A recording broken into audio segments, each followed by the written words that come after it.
फकीरा अण्णाभाऊ साठे. फकीरा कादंबरीचा चॅप्टर 1. सूर्य मावळला होता. त्यांचा किंचित प्रकाश पश्चिमेच्या किनारीवर राहून गेल्यामुळं एक गुलाबी धांडुटी पसरली गेली होती. त्याखाली लख्ख पोलादी रंग दिसत होता. तिथं ती सूर्य बुडाल्याची खून उमटली होती. बाकी अंधाराची चढाई सर्व जग तो खोरा व्यापित होती.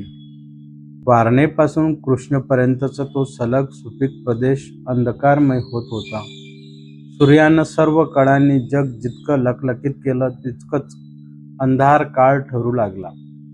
प्रकाशामागं अंधार नि अंधारामागं प्रकाश हे चक्र गतिमान होत होतं.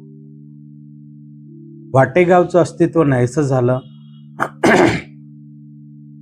ती एका जागी वसलेली 1200 घरं अंधाराच्या लाटांनी गडप केली.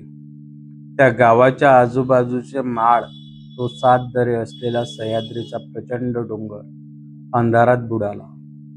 गावाच्या अस्तित्वाला अदमासाची गरज भासू लागली. तांबखडीवरून आलेली ती गाडवाट गावात शिरली होती. ती विष्णुपंत कुलकर्ण्यांच्या भव्य वाड्यापुढून सावडीकडे वळून मग शंकरराव पाटलाच्या वाड्याला वळसा घालून महारांच्या फळात सरळ झाली होती.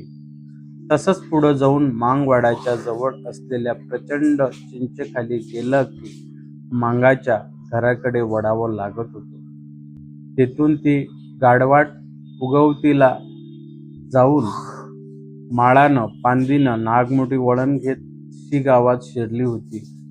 वाटेगाव ते शी-गाव हे 4 मैलाचं अंतर त्या गाड वाटेनं 6 मैलाची कैक वळणं घेऊन संपवलं होतं.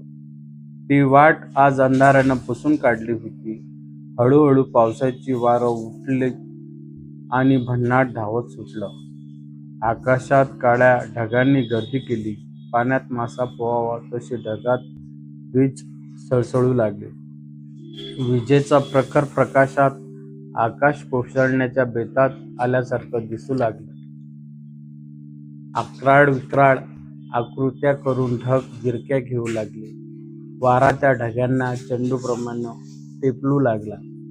गावात सामसूम झाली. सर्व गल्ल्या निर्जन भासू लागल्या. मिनमिन जळणारे दिवे हळूहळू डोळे झाकू लागले. कुत्री मुकी झाली. सर्वत्र निशब्दता नांदू लागली.